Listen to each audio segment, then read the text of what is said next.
Okay, in this lesson we're going to learn how to convert equations into standard form. So standard form are these kind of equations in blue here.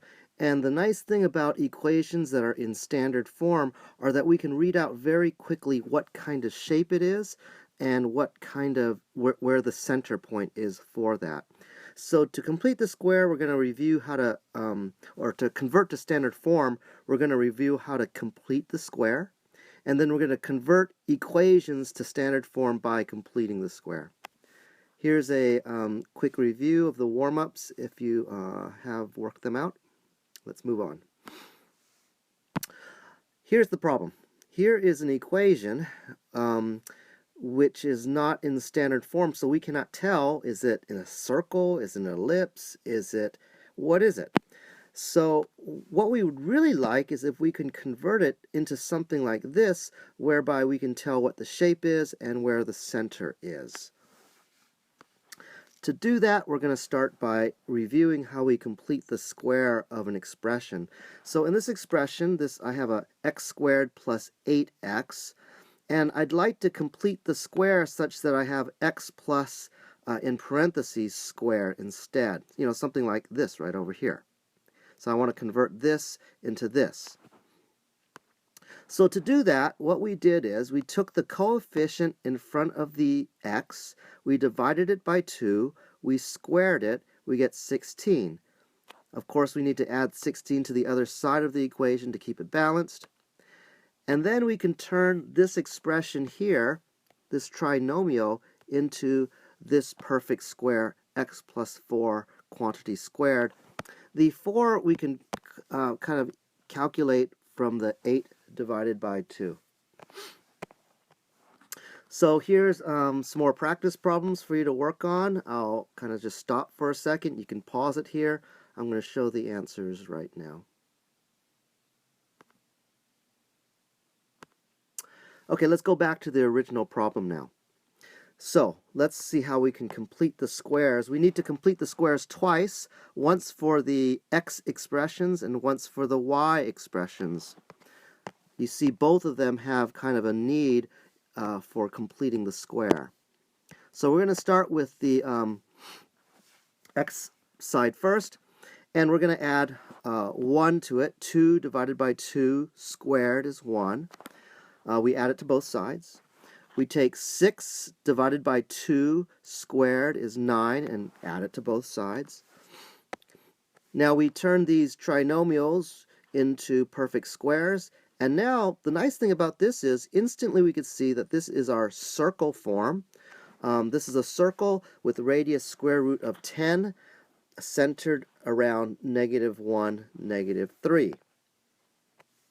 So this completing the square is very handy to get into a nice standard form for our conic section.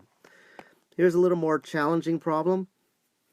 In this case, what makes it challenging is that we have this 16 in front of the x squared, and we have this -9 sitting in front of the y squared term.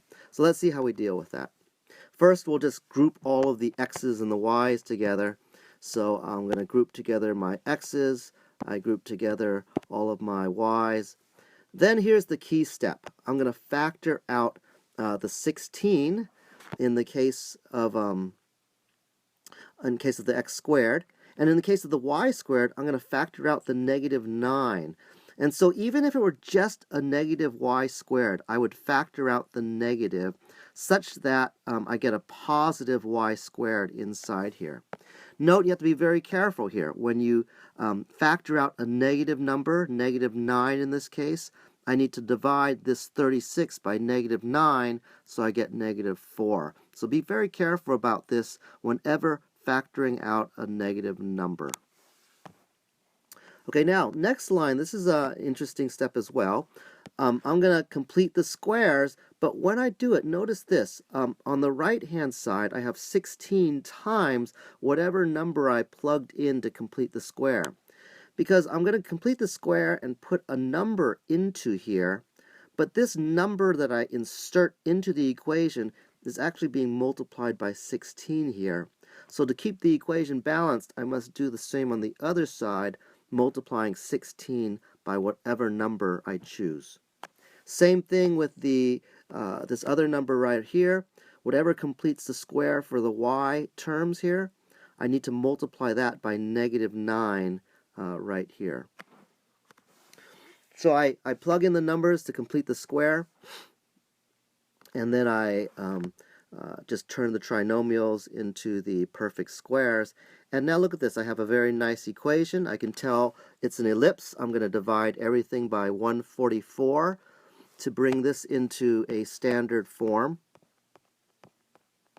And so now I can see that this is an ellipse, or sorry, not an ellipse, a hyperbola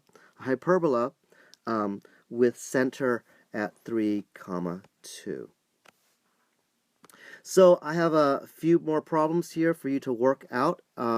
Here are the answers as well, so you can work these out on your own and then look at the answers just to compare that you've done it correctly. Just a note, you'll see this right up here. The y squared term is already complete. No need to do anything, no need to complete the square for this term here. Another thing to note over here, you see this negative y squared here.